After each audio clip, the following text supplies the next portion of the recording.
Okay, good evening to all of you. और आज हम लोग देखेंगे सेकेंडरी स्ट्रक्चर ऑफ प्रोटीन, जिसमें हम लोग अल्फ़ा हेलिक्स के बारे में डिटेल स्टडी करेंगे कि अल्फ़ा हेलिक्स की प्रॉपर्टीज़ क्या क्या होती है और इसमें जो डिफरेंट काइंड ऑफ के और हेलिक्स होते हैं उसके बारे में भी हम लोग थोड़ा सा देखेंगे। ओके, तो ये बता रहे हैं कि लास्ट टाइम हम लोगों ने प्राइमरी स्ट्रक्चर देखा था, सेकेंडरी स्ट्रक्चर के बारे में थोड़ा सा पढ़ा था और हम लोगों को ये समझ में आया था कि ये जो अमीनो एसिड्स होते हैं, ठीक है, वो अटैच्ड होते हैं पेप्टाइड बॉन्ड से। ये मतलब एक तरीके से बैकबोन बॉन्ड होता है इसका। बट इसका अगर डिटेल स्ट्रक्चर हम लोग देखेंगे मॉलिक्यूलर फॉर्म में, तो ये हमको समझ में आएगा कि ये जो आपका carbon NH3 plus COO minus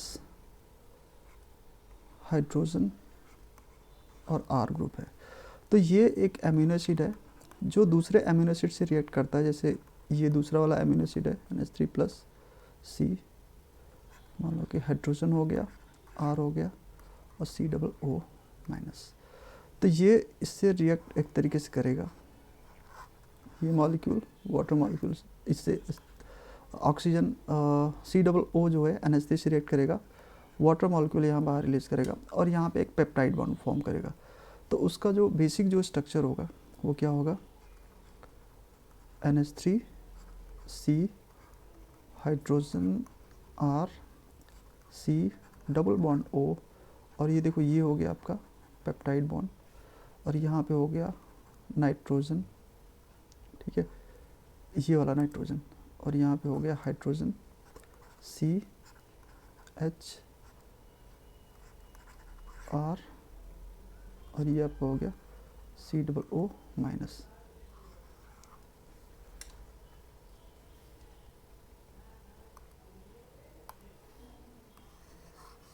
तो इस तरीके से हमने देखा कि ये जो पेप्टाइड बॉन्ड बन रहा है, ठीक है, यहाँ जो पेप्टाइड बॉन्ड बन रहा है, इसका हम लोगों ने लास्ट टाइम पे नेचर क्या देखा था, पार्शली डबल बॉन्ड कैरेक्टर होता है, यानी कि ये ना सिंगल बॉन्ड के जैसे इसकी लेंथ होती है, नहीं डबल बॉन्ड जैसे की लेंथ इसके बीच का होता है, इसलिए इसको हम लोग बोलते हैं पार्शली डबल बॉन्ड कैरेक्टर। और इसको जो एक रोटेशन होता है डाईहेड्रल एंगल, ठीक है, इसको हम ओमेगा से रिप्रेजेंट किए थे। दूसरा जो डाईहेड्रल एंगल था वो क्या था, फाई एंड साई, ये दो एंगल थे, ठीक है। ये कार्बन अल्फ़ा और कार्बन के बीच में था, ये कार्बन अल्फ़ा एंड नाइट्रोजन के बीच में था। तो बेसिकली हम ये देख रहे हैं कि ये जो प्राइमरी स्ट्रक्चर है जिसके बीच में ये पेप्टाइड बॉन्ड है, ठीक है, तो क्या ये नेचर में ऐसे ही एग्जिस्ट करता है? नहीं, क्योंकि ये जो ग्रुप होते हैं ना आर ग्रुप तो वेरी करता है, बहुत सारे अमीनो एसिड में डिफरेंट होता है। ये एसिडिक हो सकता है, बेसिक हो सकता है, aliphatic, aromatics, neutral, OH group containing, बहुत सारा हो सकता है। तो ये क्या करता है ना कि, और ये भी एक तरीके से ओरिएंटेशन डिफरेंट होता है। तो ये जो होता है रोटेशंस होता है बॉन्ड के बीच में, देखो ये भी उतना ज़्यादा नहीं रोटेट करता है बट थोड़ा बहुत करता है। ये आपका अल्फ़ा कार्बन है, ये भी आपका अल्फ़ा कार्बन है, तो ये बॉन्ड रोटेट कर सकता है 360 एंगल पे। और ये भी एक तरीके से जो है यहाँ पे अल्फ़ा और इसके बीच में ये बॉन्ड कौन सा होता है, यहाँ पे आप लोगों ने देखा था कि ये होता है आपका फाई, और ये कार्बन अल्फ़ा और कार्बन के बीच में जो होता है वो साई, और ये क्या होता है ओमेगा। तो ये रोटेट करते हैं based on their bulky group, और इसकी वजह से एक ये सेकेंडरी कॉन्फॉर्मेशन अटेंड करते हैं जो एक इस तरीके का होता है हेलिकल कॉन्फॉर्मेशन, ठीक है। और ये जब रोटेट करते हैं तो जो दूसरा नेक्स्ट स्ट्रक्चर, पहले तो हमने देखा कि बहुत सारे ये अमीनो एसिड पेप्टाइड बॉन्ड के थ्रू मतलब अटैच्ड हैं, बट एक्चुअली होता नहीं है, ये रोटेट करते हैं और फिर ये सेकेंडरी कॉन्फॉर्मेशन अटेंड करते हैं। तो सेकेंडरी कॉन्फॉर्मेशन में जो पहला स्ट्रक्चर होता है वो होता है अल्फ़ा हेलिक्स, जिसको हम लोग ब्रॉडली एक तरीके से पढ़ते हैं, ठीक है। तो अल्फ़ा हेलिक्स किसकी वजह से अराइज हुआ, एक तरीके से ये जो डाईहेड्रल एंगल है ओमेगा, फाई एंड साई, इसके कितना ये होगा इसके बेसिस पे यह रोटेट होता है। तो फर्स्ट हम लोग देख लेते हैं कि जो अल्फ़ा हेलिक्स है, ठीक है, इसके प्रॉपर्टीज हम लोग देख लेते हैं कि ये क्या होता है।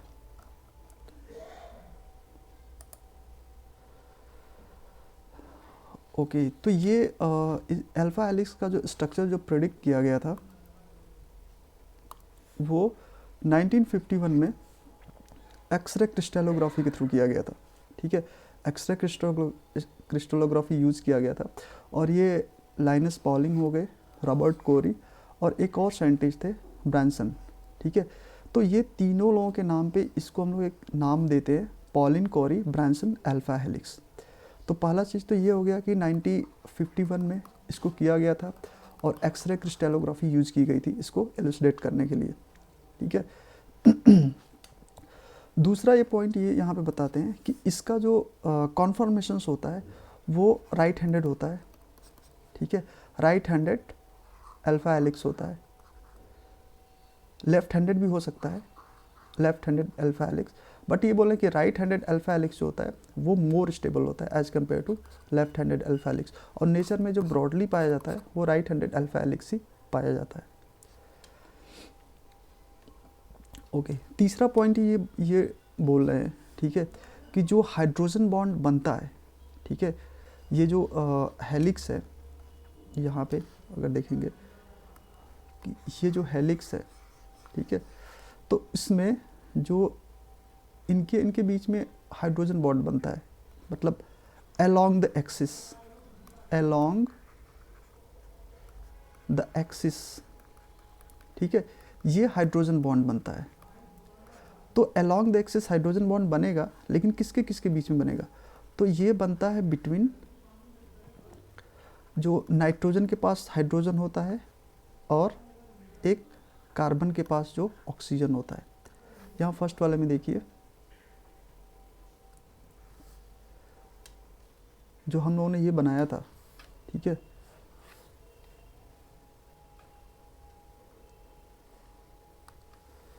एक ये जो कार्बन है इसके पास जो ऑक्सीजन है और ये वाला जो नाइट्रोजन है जो हाइड्रोजन है।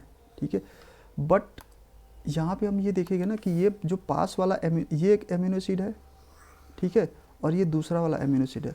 तो ऐसा नहीं है कि ये वाला इसके साथ हाइड्रोजन बॉन्ड बना लेगा, ठीक है, यह दूर किसी एमिनो एसिड के साथ हाइड्रोजन बॉन्ड बनेगा, मतलब इसका जो कार्बन के पास जो ऑक्सीजन है किसी दूर एमिनो एसिड का जो नाइट्रोजन का हाइड्रोजन है उसके बीच में बनाएगा। देखो इस तरीके से जो हेलिकल कॉन्फॉर्मेशन अटेन होगी तो हो सकता है कि यहाँ पे जो कार्बन है उसका डबल बॉन्ड हो, यहाँ पे जो नाइट्रोजन है इसके पास जो हाइड्रोजन इसके बीच में बनेगा। ठीक है, तो ये अब क्वेश्चन उठता है कि ये जो है एमिनो एसिड, अगर मान लो कि ये पहला एमिनो एसिड है तो वो कौन सा एमिनो एसिड होगा, किस पोजीशन पे एमिनो एसिड होगा जिसके नाइट्रोजन के हाइड्रोजन से वो हाइड्रोजन बॉन्ड बनाएगा। ठीक है, तो इसके लिए बोला गया है कि जो अल्फा हेलिक्स होता है, suppose that an amino acid है, तो इस एमिनो एसिड का जो कार्बन का जो ऑक्सीजन है वो n+4, मतलब अगर ये पहला एमिनो एसिड है तो ये कौन सा हो जाएगा 1+4 यानी फिफ्थ, जो फिफ्थ एमिनो एसिड होगा उसके बीच में हाइड्रोजन बॉन्ड फॉर्म करेगा। क्लियर, तो ये नेक्स्ट पॉइंट में इन्होंने यही चीज़ डिस्कस किया है कि जो हाइड्रोजन बॉन्ड जो बनता है वो किसके बीच में बनता है, कार्बन के पास जो ऑक्सीजन होता है और नाइट्रोजन के पास जो हाइड्रोजन होता है इन्हीं दोनों के बीच में बनता है। बट ये वाला अगर एन एमिनो एसिड का है तो ये कौन सा होगा n+4 एमिनो एसिड, यानी अगर ये 1 होगा तो ये कौन सा हो जाएगा फिफ्थ होगा। ठीक है, ये पॉइंट यहाँ पे डिस्कस किया गया है इसका। ये हो गया hydrogen bond approximate parallel to axis, ये तो हो गया। फिर नेक्स्ट ये बोल रहे हैं, ये वाला जो पॉइंट फिफ्थ वाला, कि जो आर ग्रुप होता है, देखो इसमें जो हम लोगों ने देखा था कि ये जो आर ग्रुप है, ठीक है, ये वाला, और इसमें भी एक आर ग्रुप है, तो ये क्या होता है ना कि ये जो एक्सिस होती है, ठीक है, इसके बाहर की तरफ होते हैं आर ग्रुप। ठीक है, हाइड्रोजन बॉन्ड क्या हुआ, हाइड्रोजन बॉन्ड अलोंग है, बट आर ग्रुप क्या होगा आउटसाइड द एक्सिस। ठीक है, तो ये नेक्स्ट ये बोले हैं कि जो हाइड्रोजन बॉन्ड होता है वो आउट ऑफ एक्सिस एक तरीके से होता है, हेलिक्स के मतलब बाहर की तरफ आर होता है यहाँ पे।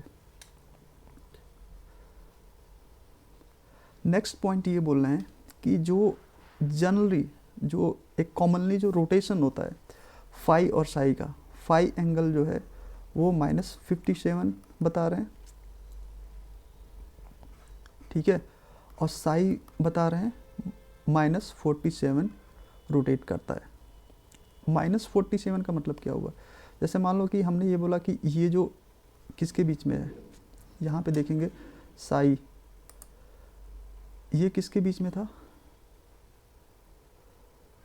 ये अल्फा कार्बन और इस कार्बन के बीच में, तो ये देखो 360 रोटेट कर सकता है। तो अगर ये बोलें कि सी अल्फा और सी ये 360 पूरा रोटेट कर सकता है, तो अगर इधर से रोटेट करता है 180 राइट हैंड साइड से तो उसको प्लस बोलते हैं, और इधर से अगर रोटेट करेगा 180 तो उसको माइनस बोलेंगे, ठीक है। तो ये इधर से एक तरीके से बोल सकते हैं कि इतना है 47, तो इसलिए इसको -47 बोलेंगे, ठीक है। यानी कि अगर राइट हैंड साइड से इसको जोड़ेंगे तो कितना हो जाएगा 180 + 42, बट चूंकि यह 180 से ऊपर चला जाता है इसलिए इसको हम लोग इधर से काउंट करते हैं और उसको माइनस में हम रिप्रेजेंट करते हैं। जब हम लोग रामाचंद्रन प्लॉट पढ़ेंगे तो ये हम लोग डिटेल देखेंगे कि माइनस कब हम लोग ऐड करते हैं और प्लस ऐड कब करते हैं। तो यहाँ पे सिंपली आपको ये नोट करना होगा कि जनरली क्या होता है, जो साई होता है वो -57 डिग्री होता है और फाई जो होता है -47 डिग्री होता है। एक और पॉइंट है नेक्स्ट इसमें कि जब ये हेलिकल कॉन्फॉर्मेशन बनता है, ठीक है, तो एक जो कंप्लीट टर्न होता है, जैसे मान लो कि यहाँ से हम देख रहे हैं, ठीक है, यहाँ से एक ये कंप्लीट एक टर्न हुआ यहाँ तक, ठीक है, मतलब यहाँ से चला था और ये आते आते यहाँ पे आ गया, ठीक है। तो ये इसमें कितने एमिनो एसिड इन्वॉल्व हुए, तो एक कंप्लीट जो टर्न होता है, वन कंप्लीट टर्न, ठीक है, एक कंप्लीट टर्न में 3.6 एमिनो एसिड होते हैं, और ये जो डिस्टेंस जो ऊपर तक मूव होती है ना एक टर्न में, ठीक है, वो ये बता रहे हैं कि 0.54 नैनोमीटर होता है, 0.54 नैनोमीटर, ठीक है। और जो 3.6 एमिनो एसिड होते हैं एक कंप्लीट टर्न में, जैसे मान लो कि इस तरीके से अगर होता है, एक यहाँ पे हो गया, दूसरा यहाँ पे हो गया, तीसरा यहाँ पे हो गया और कुछ उसका पार्ट लगभग एक यहाँ पे हो गया, तो 3.6 हम बोल सकते हैं। तो इनके बीच में ये जो डिस्टेंस होती है और जो रेज एक तरीके से मतलब इस तरीके से घूम रहा है, तो एक एमिनो एसिड यहाँ है तो एक यहाँ पे आया, तो ये जो डिस्टेंस ऊपर उठता है, मतलब जितना डिस्टेंस रेज करता है वो कितना होता है आपका 1.5 या 0.15। तो इसमें तीन चीज़ हम लोगों को समझ में आया। देखो, एक हेलिकल कॉन्फॉर्मेशन होता है तो एक तीन चीज़ समझ में आया कि एक कंप्लीट टर्न में कितना राइज हो रहा है, 0.54 नैनोमीटर, बट एक एमिनो एसिड से दूसरे एमिनो एसिड तक ट्रेवल करने में कितना राइज हो रहा है, वो 0.15 नैनोमीटर, और एक कंप्लीट टर्न में कितने एमिनो एसिड हैं, 3.6 एमिनो एसिड है। तो ये तीनों वैल्यू आप लोग याद रखिएगा, 0.54, 0.15 और 3.6। नेक्स्ट ये हमको समझना चाहिए कि इसका जो एक दूसरा नाम है ना अल्फा हेलिक्स का, उसको हम लोग एक दूसरा नाम भी देते हैं 3.613 हेलिक्स। अल्फा हेलिक्स जो एक कॉमन होता है उसको हम लोग 3.610 हेलिक्स भी बोलते हैं। ऐसा क्यों होता है, सॉरी 13 है, ठीक है, 3.613। तो ये इसलिए बोला गया कि देखो ये 3.6 जो है ना, ये number of amino acid represent करता है एक कंप्लीट टर्न में। एक हेलिक्स मतलब एक कंप्लीट ये जो टर्न होगा, ठीक है, यहाँ से अगर यहाँ तक हम काउंट करें तो 3.6 एमिनो एसिड होगा। लेकिन ये जो 13 नंबर है ना, वो ये रिप्रेजेंट करता है कि अगर ये एक कंप्लीट टर्न जो हो रहा है तो उसमें से पहला जो हाइड्रोजन बॉन्ड बन रहा है इसके और फिफ्थ वाले एमिनो एसिड के बीच में, तो उसमें कितने एटम पार्टिसिपेट कर रहे हैं, ठीक है। तो ये मान के चले कि हाइड्रोजन बॉन्ड जो होता है, ठीक है, अगर फर्स्ट जो कार्बन का जो ऑक्सीजन है उससे और इस वाले एलिमेंट का जो नाइट्रोजन का जो हाइड्रोजन है, ये जो बॉन्ड हाइड्रोजन बॉन्ड बनता है, तो इनके टर्न में कितने मतलब एक तरीके से एटम इन्वॉल्व होते हैं वो ये बताता है। तो टोटल एटम कितने होते हैं? 13। यहाँ पे देखिए ये इस चीज़ को मेंशन किया गया है,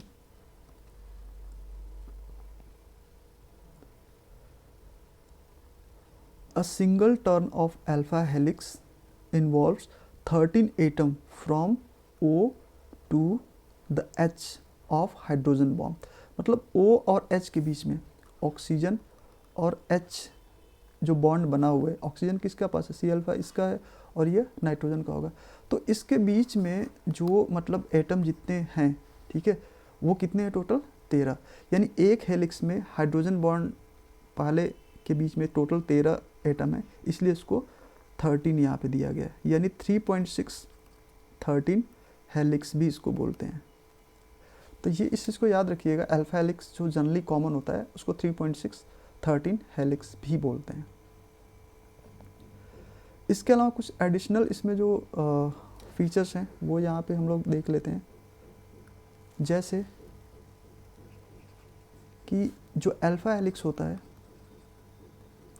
ठीक है, उसको 3 प्रकार के अमीनो एसिड ज़्यादातर नुकसान पहुंचाते हैं। कौन कौन से? Acidic amino acid, basic amino acid और प्रोलीन।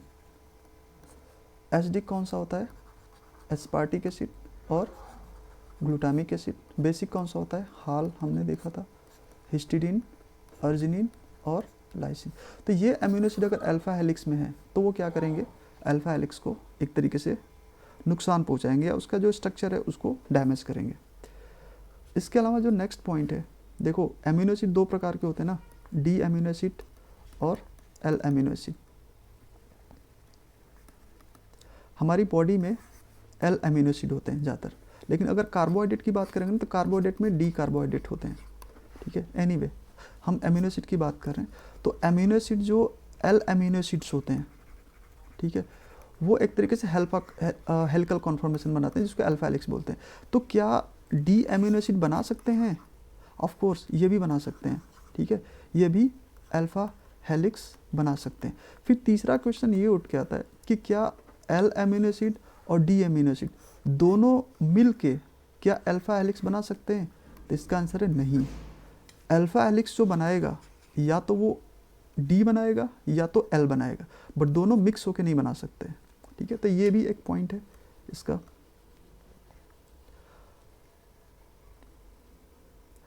और एक तरीके से ये बोला गया कि जो राइट हैंडेड हेलिकल कॉन्फॉर्मेशन होता है वो मोर स्टेबल होता है, यानी कि लेस एनर्जी इसके पास होती है, और लेफ्ट हैंडेड हेलिक्स जो होता है वो लेस स्टेबल होता है, यानी एनर्जेटिकली एनर्जी उसके पास एक तरीके से ज़्यादा होती है, ठीक है।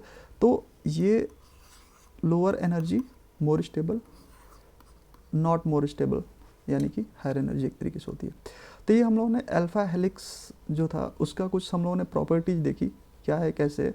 इसको एक बार फिर से हम लोग रिवाइज कर लेते हैं पॉइंट वाइज पॉइंट, ठीक है। आप इसका स्क्रीनशॉट भी ले सकते हैं या पॉज करके नोट डाउन भी कर लीजिएगा। पहला पॉइंट ये है कि पॉलिन कॉरी ने एक्सरे क्रिस्टलोग्राफी के थ्रू बनाया था। इसको नाम हम लोग देते हैं Pauling Corey Branson alpha helix ही बोलते हैं। राइट हैंडेड होता है, स्पाइरल कॉन्फॉर्मेशन होता है, हाइड्रोजन बॉन्ड होता है किसके बीच में? नाइट्रोजन का जो हाइड्रोजन होता है और अल्फा कार्बन का जो ऑक्सीजन होता है उसके बीच में होता है, between n amino acid and n+4 amino acid, मतलब पहला और 5वां। हाइड्रोजन बॉन्ड क्या होता है? पैरेलल होता है हेलिक्स एक्सिस के। नेक्स्ट क्या है? आर ग्रुप जो होता है वो आउटसाइड ऑफ हेलिक्स होता है। जनरली क्या होता है, जो फाई होता है -57 डिग्री होता है और साई जो होता है वो 47 डिग्री होता है। इसको हम लोग 3.6 13 हेलिक्स भी बोलते हैं। हेलिकल राइज जो होता है वो 0.15 नैनोमीटर होता है, यानी helical rise 0.15 nanometre. Helical pitch क्या है, मतलब एक पूरे हेलिक्स का जो डिस्टेंस ट्रेवल करता है वो कितना करता है? 0.54 नैनोमीटर। हेलिकल रेज का मतलब एक अमीनो एसिड दूसरे अमीनो एसिड जब के बीच में कितना डिस्टेंस रेज करता है, ठीक है, तो 0.15। अमीनो एसिड कितने होते हैं, 3.6 होते हैं, ठीक है। सिंगल टर्न अल्फा हेलिक्स क्या करता है, 13 एटम कंटेन करता है from oxygen to hydrogen in hydrogen bond, that's why we call it also 3.6 13 helix, ठीक है। राइट हैंडेड जो हेलिक्स होता है वो ज़्यादा स्टेबल होता है as compare to left handed helix, ये भी हम लोगों ने नोट डाउन किया था। हेलिक्स जो होता है या तो एल से बना होगा या तो डी एमिनो एसिड से, बट दोनों से नहीं बना होता है, ठीक है, या तो एल से बना होगा या डी एमिनो एसिड से होगा। और लास्ट में जो इसको नुकसान पहुंचाता है, डिस्टर्ब द अल्फा हेलिकल कॉन्फॉर्मेशंस, वो होते हैं acidic amino acid, basic amino acid और प्रोलीन। तो ये हम लोगों ने अल्फा हेलिक्स के बारे में डिटेल यहाँ पे देखा। अब इसको देखते हैं कि अल्फा हेलिक्स को रिप्रेजेंट करने का जो तरीका होता है वो कैसे होता है, ठीक है। तो अल्फा हेलिक्स को रिप्रेजेंट करने के दो मतलब मेथड्स हैं। पहला एक हेलिकल व्हील, दूसरा है हेलिकल नेट। हेलिकल व्हील में कुछ कमियां रह गई थी, ठीक है, इसलिए हेलिकल नेट एक तरीके से आया। तो helical net is superior version of helical wheel. अब देखो इसका जो जो मतलब मेजर जो कॉन्सेप्ट है, ठीक है, वो ये है कि जो एक एमिनो एसिड होता है, ठीक है, पहला एक हेलिकल टर्न में, और दूसरा एमिनो एसिड जो होता है, ठीक है, जैसे मान लो कि यहाँ पे हम देख रहे हैं एक ये एमिनो एसिड है, ये हेलिकल कॉन्फॉर्मेशन इस तरीके से अटेंड कर रहा है। तो अगर ये जो हाइपोथेटिकल एक्सिस है इसको अगर इस तरीके से हम देखें गोला घुमा के, ठीक है, यहाँ पे, तो अगर एक एमिनो एसिड यहाँ पे है तो दूसरा एमिनो एसिड जो आता है, ठीक है, वो लगभग, अगर इस एमिनो एसिड को हम ये बना लें कि ये चलो ये क्या हो गया पूरा, अगर ये पूरा राउंड है तो कितना हो जाएगा 360 डिग्री हो गया। तो 20 से अगर डिवाइड करेंगे तो ये क्या हो गया 180, ठीक है, इधर क्या हो जाएगा 90, इधर क्या हो गया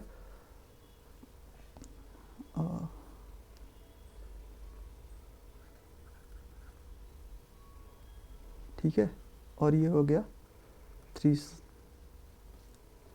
ये होगा ना, ओके। तो और यहाँ से 0 से स्टार्ट होके जब हम लोग पूरा राउंड अप करते हैं तो 360 डिग्री पे आ जाते हैं।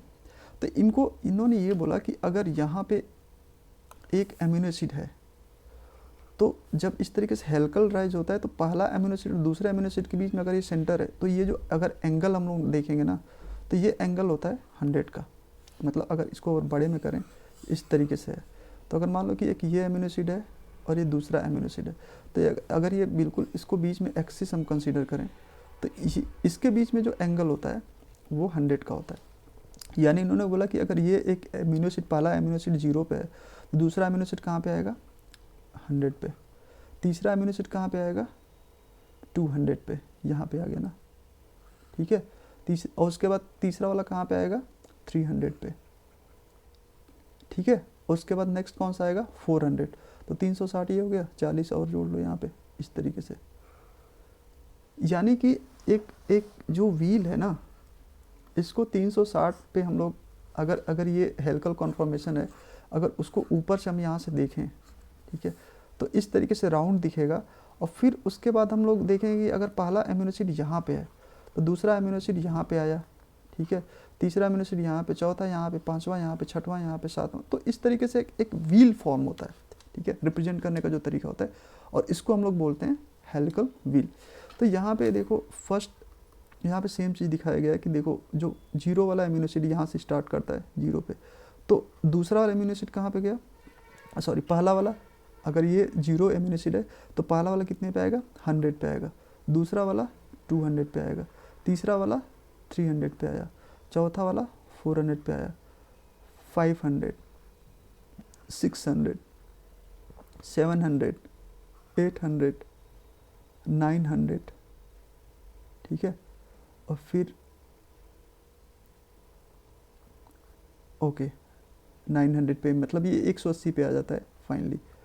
तो इनका कहने का मतलब है कि हम एक व्हील पे ही जो रिलेटिव पोजीशन से एमिनो एसिड को वो रिप्रेजेंट कर सकते हैं, ठीक है, कि फर्स्ट वाले से उसका एंगल कितने पे है।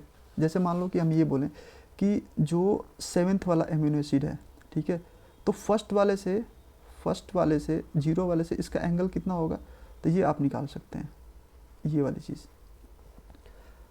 बट इसमें एक डिमेरिट ये थी, ठीक है, कि ये जो हेल्कल जैसे मान लो कि 7th वाले की बात करें तो इसके बीच में जो एंगल है ना वो बहुत कम है, लेकिन यहाँ पे अगर देखेंगे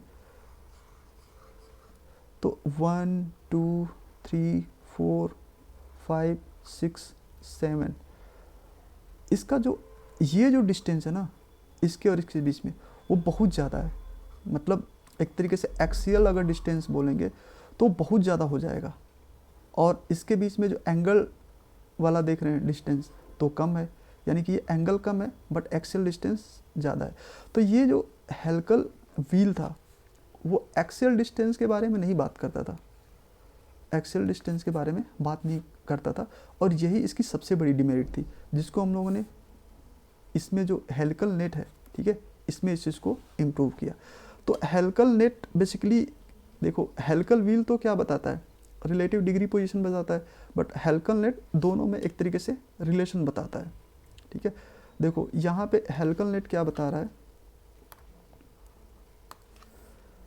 हेल्कल नेट ये बोला है कि डिस्टेंस अलोंग एक्सिस और angle related to the first residue, दोनों चीज़ बता रहा है। तो इनका जो कहने का जो मेथड था कि अगर जो हेल्कल है कॉन्फर्मेशन, ठीक है, ये जो हेल्कल कॉन्फर्मेशन है उसको रेजर से हम एलोंगले एक तरीके से काट के और ये जो डिस्टेंस है उसके हिसाब से मेजर करें कि फर्स्ट एमिनो एसिड और बाकी जो एमिनो एसिड के बीच में जो डिस्टेंस है, एक्सियल जो राइज है वो कितना है, प्लस उसकी जो रिलेटिव जो डिग्री है वो कितनी है। तो यहाँ पे देखो बोल रहे हैं डिस्टेंस अलोंग हेलिक्स और angle relative to first residue, इन दोनों के बीच में ग्राफ प्लॉट करते हैं। तो यहाँ पे देखो पहला ये हो गया एमिनो एसिड, दूसरा एमिनो एसिड ये हुआ, उनके बीच में देखो डिस्टेंस कितना है 100 डिग्री का, 100 डिग्री का डिस्टेंस है, और एक्सियल राइज कितना हो रहा है लगभग, ये जो डिस्टेंस है ना वो एंगस्ट्रॉम में है, सॉरी ये एंगस्ट्रॉम में है, 5 10 15 20। दूसरा तीसरा देखो लगभग 200 के, चौथा लगभग 400 पे। तो ये एक तरीके से क्या बता रहा है, एंगल बता रहा है relative to first residue. But ये क्या बता रहा है, इसके साथ साथ देखें कि ये जो एक्सियल डिस्टेंस है वो भी राइज होती जाएगी। तब देखो यहाँ पे जो हम लोग देखे थे कि फर्स्ट और 9th, ठीक है, फर्स्ट और ये जो पास में थे, देखो ये फर्स्ट और 8th बोल सकते हैं पास में, और ये फर्स्ट और 7th पास में थे। बट यहाँ पे देखेंगे ना कि इनके बीच में जो एक्सियल जो डिस्टेंस है ना वो एक तरीके से बढ़ती जाएगी, यानी यहाँ से तो ये दोनों देखने में पास में लग रहे हैं, बट अगर इन दोनों के बीच में एक्सियल डिस्टेंस जो है वो ज़्यादा होगी। तो ये जो तो दो मेथड थे ना वो रिप्रेजेंट करते थे दिखाने के लिए कि मतलब जो अल्फा हेलिक्स है उस पर जो एटम अवेलेबल, एटम का मतलब जो एक एमिनो एसिड जो अवेलेबल है, ठीक है, उसको किस तरीके से हम दिखा सकते हैं। तो एक हेल्कल व्हील मॉडल है, दूसरा हेल्कल नेट मॉडल। हेल्कल व्हील सिंपली एक सर्कल पे दिखाता है, व्हील पे दिखाता है कि जो distance between first and any other amino acid वो कितने एंगल पे है, वो एक्सेल डिस्टेंस को नहीं दिखाता है, बट हाँ हेल्कल नेट में एक्सेल डिस्टेंस को इंक्लूड किया जाता है, ठीक है। तो ये अल्फा हेलिक्स को रिप्रेजेंट करने का तरीका था। अब अल्फा हेलिक्स के और जो कॉन्फर्मेशंस हैं उसको भी हम लोग देख लेते हैं। पहला जो है आपका 310 हेलिक्स है।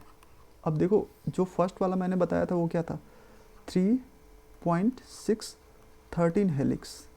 तो इसको देखने से आपको ये समझ में आ गया था ना कि एक टर्न में कितने अमीनो एसिड है 3.6, और ये तो 13 जो एटम होते हैं वो हाइड्रोजन बॉन्डिंग के बीच में होते हैं, हाइड्रोजन बॉन्ड जो बना होता है उसके बीच में होते हैं, क्लियर। तो अगर हम 310 हेलिक्स की बात करें तो आपको ये तो समझ में आ जाएगा ना कि यार इसमें जो एक टर्न है ना उसमें कितने हो रहे हैं, लगभग 3 अमीनो एसिड ही इन्वॉल्व हो रहे हैं। इसमें कितने हो रहे थे 3.6। तो ये भी जो अल्फा हेलिकल जो कॉन्फॉर्मेशन है, अगर एक टर्न में 3 अमीनो एसिड इन्वॉल्व हो रहे हैं तो उसको क्या बोलेंगे 310 हेलिक्स। यानी कि ये जो 10 है वो क्या होगा, 10 एटम इन्वॉल्व होंगे हाइड्रोजन बॉन्ड जो हो रहा है उसके बीच में जितने एटम आ रहे हैं फिर, ठीक है। तो ये इसका नाम पड़ गया 310 हेलिक्स। तो इसका देखो जो 5 और साई जो एंगल है, ठीक है, वो भी थोड़ा सा डिफरेंट होता है। डाइहेड्रल जो एंगल है, ठीक है, जो साई है वो आपका -49 है, और जो फाई है वो कितना है, 26 डिग्री है एक तरीके से। तो ये जो कॉन्फर्मेशन होता है, ये एक CSIR नेट में पूछा गया है कि ये होता कहाँ पे है। तो जनरली जो प्रोटीन होती है, प्रोटीन का जो N टर्मिनल होता है और जो C टर्मिनल होता है, उस पर अगर अल्फा हेलिक्स बनता है तो वहाँ पे ये ज़्यादा देखने को मिलता है, ठीक है, 310 हेलिक्स। क्लियर। दूसरा जो होता है एक पाई हेलिक्स। तो पाई हेलिक्स को ये बोला गया है कि ये एक प्रकार का म्यूटेटेड हेलिक्स है। म्यूटेटेड हेलिक्स का मतलब ये जो नॉर्मल हेलिक्स होता है ना, अल्फा हेलिक्स, जिसमें 3.6 एमिनो एसिड्स होते हैं, उसमें एक नया एमिनो एसिड एंट्री कर जाता है। तो लगभग कितने हो जाएंगे, 4.6 आप बोल सकते हो, बट हाँ 4.1 होते हैं एमिनो एसिड, ठीक है, एक टर्न में। तो ये कहीं ना कहीं बहुत कॉम्पैक्ट हो जाएगा, ठीक है। तो इनमें जो कॉम्पैक्टनेस होती है वो एक तरीके से ज़्यादा होती है एज़ कम्पेयर टू जो नॉर्मल अल्फा हेलिक्स होता है उससे। और इसमें इसका जो फाई और जो साई है ना, वो वेरी करता रहता है, मतलब ये फिक्स नहीं होता है। जैसे अल्फा हेलिक्स का हम लोगों ने देखा था 47 -57 और इसका देखा था 310 का -49 और -26, बट इसका कोई फिक्स नहीं होता है, वेरी करता रहता है। एक चीज़ और ध्यान रखिएगा, इसका मैंने नहीं बताया कि जो हाइड्रोजन बॉन्ड होता है, पहले वाले का हम लोगों ने क्या देखा था, जो नॉर्मल अल्फा हेलिक्स था उसको हमने देखा था N and N+4 amino acid. किसके किसके बीच में हो रहा था, N and N+4 amino acid. 310 helix का जो हाइड्रोजन बॉन्ड होता है वो N+3 एमिनो एसिड के बीच में होता है, N+3 एमिनो एसिड के बीच में होता है, ठीक है। और जो पाई हेलिक्स होता है इसमें तो एक बढ़ ही जाता है, N एंड N+, कहाँ गया, फिफ्थ होना चाहिए इसमें, हाँ यहाँ पे दिया हुआ है, ठीक है। N एंड N+5 जो एमिनो एसिड होते हैं उसके बीच में ये हाइड्रोजन बॉन्ड बनता है। तो ये हम लोगों ने देखा कि अल्फा हेलिक्स का ही अभी हम लोग देख रहे थे कि अल्फा हेलिक्स जो है वो क्या है, उसकी प्रॉपर्टीज़ क्या है। पहले हम लोगों ने अल्फा हेलिक्स का डिटेल ये प्रॉपर्टीज़ देखा कि उसमें क्या होता है, किस तरीके से एक्सियल डिस्टेंस होता है। फिर हम लोगों ने एक ओवरव्यू उसका दूसरे पेज पे हम लोगों ने रिमाइंड किया। और तीसरा हम लोगों ने देखा कि इसका जो रिप्रेजेंटेशंस का मेथड है, हेलिकल व्हील और हेलिकल नेट, वो दोनों चीज़ क्या है, और अदर हेलिकल कॉन्फॉर्मेशंस भी हम लोगों ने देखा, ठीक है। नेक्स्ट वीडियो में हम लोग देखेंगे कि बीटा सीट्स जो होती हैं वो क्या होती हैं, और इसके अलावा और भी जो कॉन्फॉर्मेशन है सेकेंडरी, जैसे बेंट, रैंडम कॉइल, ठीक है, इसको भी हम लोग देखेंगे, ठीक है। तो आज के लिए बस इतना ही, नेक्स्ट हम लोग अगले वीडियो में अपलोड करेंगे।